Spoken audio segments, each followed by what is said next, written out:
السلام علیکم ویورز، میرا نام عطاء الرحمن اور آپ دیکھ رہے ہیں عطاء بخاری یوٹیوب چینل۔ قرآن کریم کی مسلسل ایکسپوزیشن کے سلسلہ میں آج ہم سورہ آل عمران کی آیت نمبر 90 کی ایکسپوزیشن کریں گے۔ تو بات یہاں پر ہو رہی ہے جو لوگ ایمان لانے کے بعد کفر کی روش اختیار کرتے ہیں، یعنی اللہ کے قوانین کا انکار کرتے ہیں۔ ایک تو وہ کافر ہے نا جن کو ہم کافر کہہ رہے ہیں، یعنی پہلے تو ایک کلمہ گو، ایک ریچول مسلم بنے، اجمی مسلم، پھر وہ باقی ساری دنیا کو کافر کہتے ہیں۔ یہ وہ والی بات نہیں ہے۔ کفر کوئی بھی کرے، چاہے وہ کلمہ پڑھنے کے بعد بھی کر رہا ہو یا وہ صحیح ایمان لانے کے بعد، جو اللہ کے ساتھ ایک عہد ہے ایمان لانے کا، وہ کرنے کے بعد بھی اگر کوئی اللہ کے قوانین کا انکار کرتا ہے تو یہ کفر کی دائرے میں آتا ہے۔ تو اس کے اندر یہ کہا جا رہا ہے کہ ان الذین کفروا بعد ایمانہم، بلا شبہ وہ لوگ جنہوں نے اپنے ایمان لانے کے بعد کفر کیا، یعنی انکار کیا، کس سے؟ اللہ کے قوانین سے۔ تو یہ ہے کفر، سمپل۔ تو اس کو وہ مذہبی نہ آپ بنا لیں، سمجھیں کہ ایکچولی کفر کیا ہے۔ تو پھر کیا ہے؟ ایک تو یہ ہوا کہ ایمان لائے، ایمان لانے کے بعد انہوں نے اللہ کی قوانین کا انکار کیا، اور اس کے بعد پھر اور کیا کیا انہوں نے؟ ثم ازدادوا کفرا، کفر کرنے کے باوجود وہ وہاں پر رکے نہیں، ایک جگہ پر رکے نہیں، بلکہ پھر وہ انکار میں زیادہ ہوتے گئے۔ ثم ازدادوا، زیادہ ہوتے گئے، کس میں؟ کفر میں، یعنی اللہ کے قوانین کا جو انکار ہے اس میں اور زیادہ بڑھتے چلے گئے، وہاں پر رکے بھی نہیں۔ تو پھر کیا ان کے ساتھ معاملہ کیا ہوگا؟ لن تقبل توبتہم، ان کی توبہ ہرگز قبول نہیں کی جائے گی۔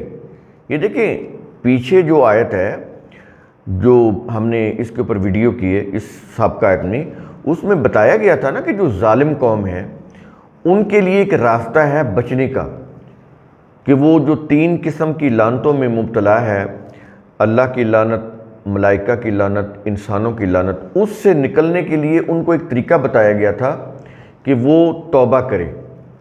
الا الذین تابوا واصلحوا، یہ اس کے اوپر ہم نے سابقہ آیت میں لیکچر دیا تھا، واضح کی تھی آپ کو بات کہ یہ ایک طریقہ ہے، لیکن وہ یہ توبہ نہ کرے، اپنی صلاحیتوں کی نشو و نما نہ کرے، بلکہ انکار کرے اور پھر انکار میں مزید بڑھتے چلے جائیں۔ وہ لوگ، جو لوگ بھی یہ کام کریں، وہ مسلم ہوں، غیر مسلم ہوں، کوئی بھی ہوں، یعنی ان کے نزدیک تو یوں کہہ لیں کہ یہ باقی سب غیر مسلم ہیں، فرقے آپس میں بھی ایک دوسرے کو وہ کفر کے فتوے لگا رہے ہوتے ہیں۔ میں اس لیے یہ لفظ استعمال کر رہا ہوں کہ یہ بڑی قابل غور چیزیں ہیں۔ یہ ہر فرقہ ایک دوسرے کو کافر کہہ رہا ہے، تو ان کے نظر میں بے شک وہ کافر بھی کیوں نہ ہوں، کیونکہ خود کو تو اپنے علاوہ باقی سب کو کافر کہتے ہیں۔ تو کہہ رہا ہے کہ وہ توبہ نہ کریں، کفر کریں اور پھر کفر میں مزید بڑھتے چلے جائیں، تو پھر ایسی صورت میں ان کی توبہ ہرگز قبول نہیں کی جائے گی۔ یہ چیز اس آیت کے اندر کہی جا رہی ہے، اور جب توبہ قبول نہیں کی جائے گی تو پھر کیا ان کے ساتھ معاملہ ہوگا؟ وَأُولَئِكَ هُمُ الضَّالُّونَ، اور یہی وہ لوگ ہیں جو گمراہ ہیں۔ گمراہ، اس کا مطلب ہوا وہ لوگ جو اپنی راہ گم کر لی ہو، جنہوں نے اپنی راہ گم کر لی ہو، وہ لوگ۔ تو یہ وہ لوگ ہیں جنہوں نے اپنی راہ گم کر لی ہے، اب یہ بھٹکتے پھر رہے ہیں، ان کو اپنی منزل، ان کو راستہ ہی نہیں ملے گا تو منزل کہاں سے ملنی ہے؟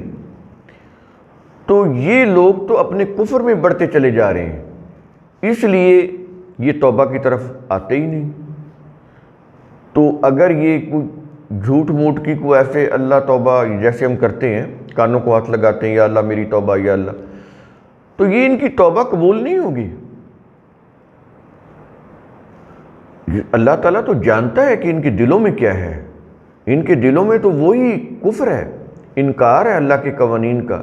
یہ تو اپنے اپنے سیاسی، معاشی، مذہبی نظام جو انہوں نے بنائے ہوئے ہیں، جو اپنے آباء و اجداد سے، اپنے مذہبی پیشواؤں سے جو کچھ انہوں نے مذہب لیا ہوا یا مسلک، یہ تو اسی کے اوپر چلتے چلے جا رہے ہیں،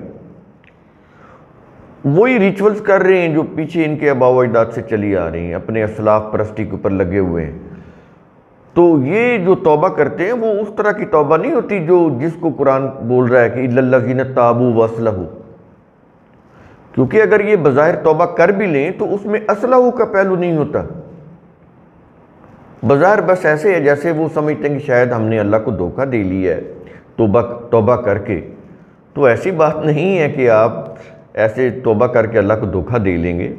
توبہ کے ساتھ جب تک اصلحو کا عمل نہیں ہوتا، اپنی صلاحیتوں کی نشو و نما، غلط چیزوں کو چھوڑنا، خالی آپ توبہ کیے جائیں، غلط کام کو نہ چھوڑیں، صلاحیتوں کی نشو و نما نہ کریں، تو توبہ کیسے قبول ہوگی؟ یہ وہ والی توبہ کی بات ہو رہی ہے کہ ان کی توبہ ہرگز قبول نہیں کی جائے گی۔ لن تقبل توبتہم، کون سی توبہ؟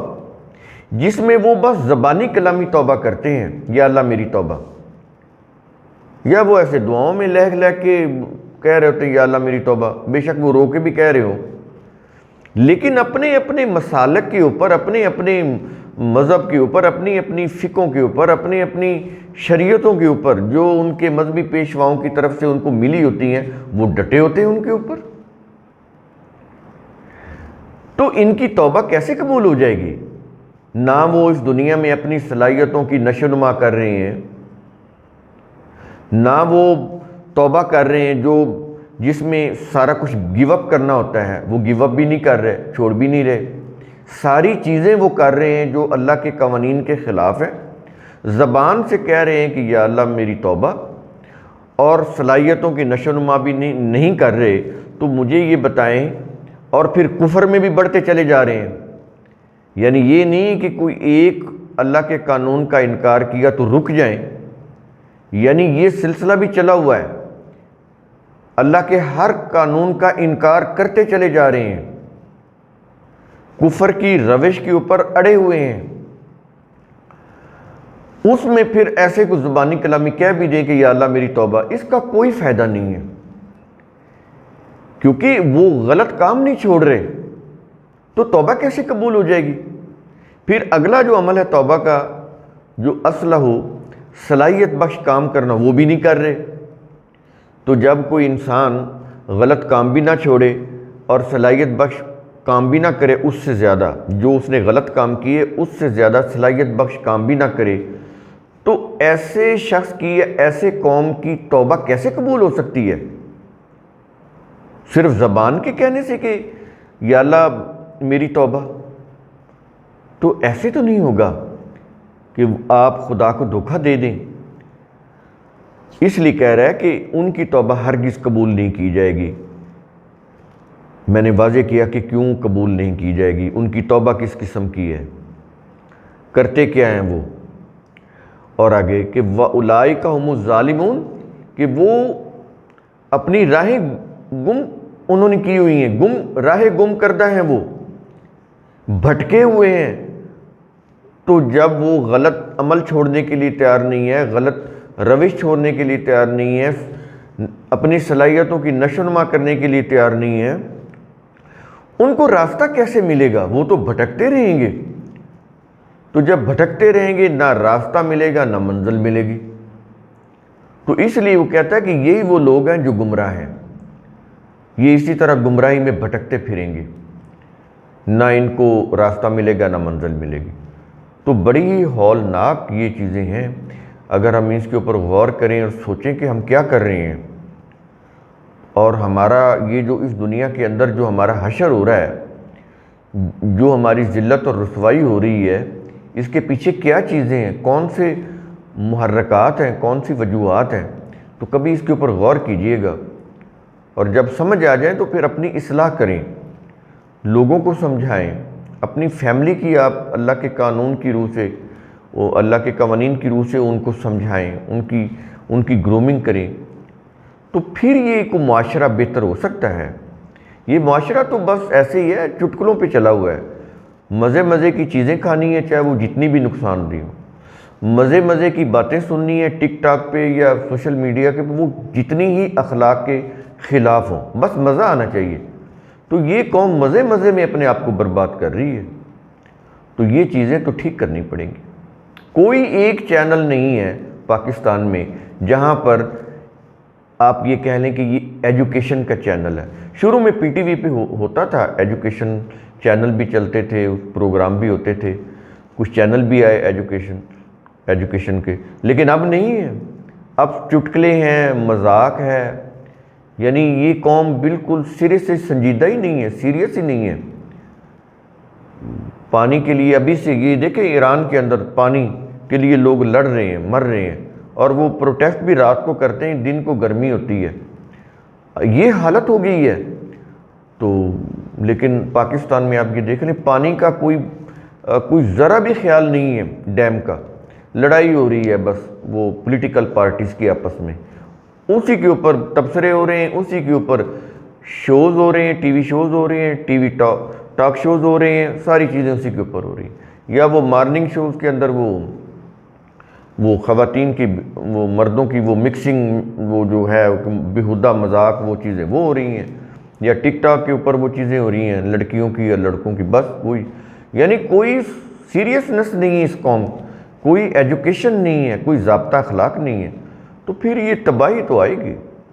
تو قرآن کریم کا اصول ثم تتفکروا، اس کی روح سے آپ خود بھی سوچا کریں، سمجھا کریں، غور و فکر کیا کریں۔ شکریہ۔